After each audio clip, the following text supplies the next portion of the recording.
ناظرین، آپ دیکھ رہے ہیں کہ جہاں ملکی سیاست جو ہے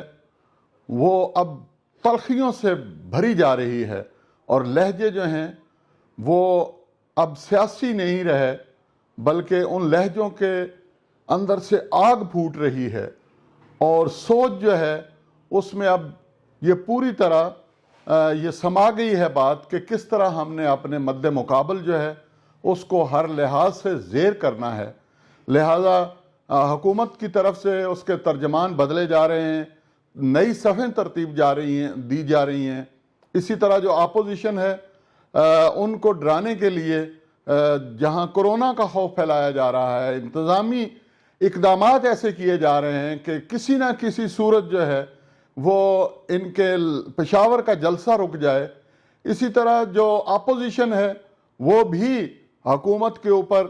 تابڑ توڑ حملے کر رہی ہے اور انہوں نے اعلان کر دیا کہ جو بھی ہو جلسہ ہر حال میں پشاور کا ہوگا، اور کہا جا رہا ہے کہ جو لاہور کا 13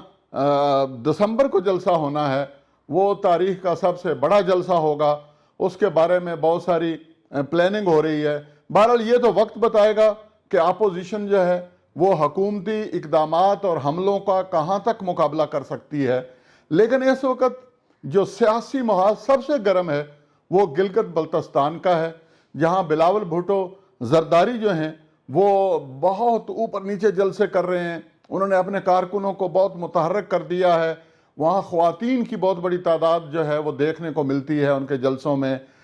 باقی لوگ جو ہیں، اور وہ کہہ رہے ہیں کہ جیالہ اس بار جو ہے وہ وزیر اعلیٰ بنے گا۔ اس کے ساتھ ہی پی ٹی آئی صاحب نے پی ٹی آئی نے میدان میں گنڈا پور صاحب کو اتارا ہے، اور گنڈا پور صاحب نے حیرت انگیز قسم کے وعدے وہاں پر کر دیے ہیں۔ یہ بھی کہا ہے کہ وہ فنڈز کے انبار لگا دیں گے، یہ بھی کہا ہے کہ وہ گلگت بلتستان کو پورا صوبہ بنا دیں گے۔ ساتھ ہی جناب عمران خان صاحب جو ہیں وہ بھی اس سیاسی میدان میں کود پڑے ہیں اور انہوں نے جا کر وہاں اعلان کر دیا ہے کہ ہم عبوری صوبہ بنا رہے ہیں۔ بہت سے سوال اٹھ رہے ہیں کہ کیا ایک پرائم منسٹر جو ہے کسی علاقے کا عبوری صوبہ ہونے کا پارلیمنٹ کی اجازت کے بغیر اجازت وہ اعلان کر سکتا ہے، نہیں کر سکتا۔ ایک گورکھ دھندا ہے اور وہاں پر الزامات در الزامات، جوابی الزامات، وعدے جوابی وعدے، اور یہ ماحول وہاں پر چل رہا ہے۔ لیکن جو مسلم لیگ نون ہے، جو ماضی کی حکمران پارٹی ہے، انہوں نے الزام لگایا ہے اور ثبوتوں کے ساتھ انہوں نے دھرنا بھی دیا اور کہا ہے کہ جناب یہاں پر پری پول ریگنگ جو ہے وہ شروع ہو گئی ہے اور یہاں وزیر جو ہے وہ نہیں آ سکتا تھا اس کمپین میں، لیکن وہ آ چکا ہے۔ الیکشن کمیشن کو درخواستیں دے رہے ہیں اور وہ کہہ رہے ہیں کہ یہ ایسے لگ رہا ہے جیسے کوئی مفتوحہ علاقہ ہے پاکستان کا، اور یہاں گنڈا پور ایسے لگ رہے ہیں جیسے وائس رائے اتر آئے ہیں، اور وہ جو ہے وہ پوری وہاں کی سیاسی ڈائنامکس جو ہیں ان کو تبدیل کرنے کی کوشش کر رہے ہیں۔ مریم نواز صاحبہ جو ہیں وہ بھی 5 نومبر کو وہاں پہنچ رہی ہیں، وہ بھی دھواں دھار قسم کی وہاں تقریر کریں گی، وہاں جلسے بھی ہوں گے۔ لیکن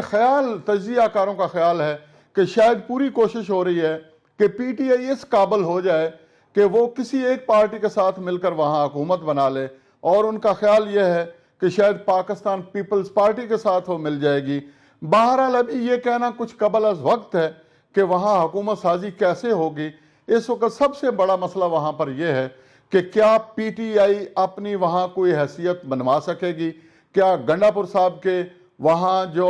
وہ شہد جیسی میٹھی زبان استعمال کر رہے ہیں، وہاں جو وہ دے رہے ہیں سیاسی جو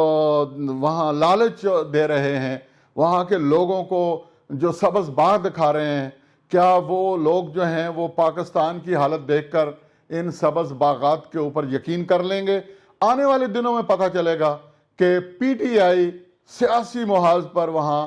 کس طرح کا کھیل کھیل رہی ہے۔ اگرچہ وہاں پر ایک سب سے خطرناک الزام یہ ہے کہ وہاں بھی شاید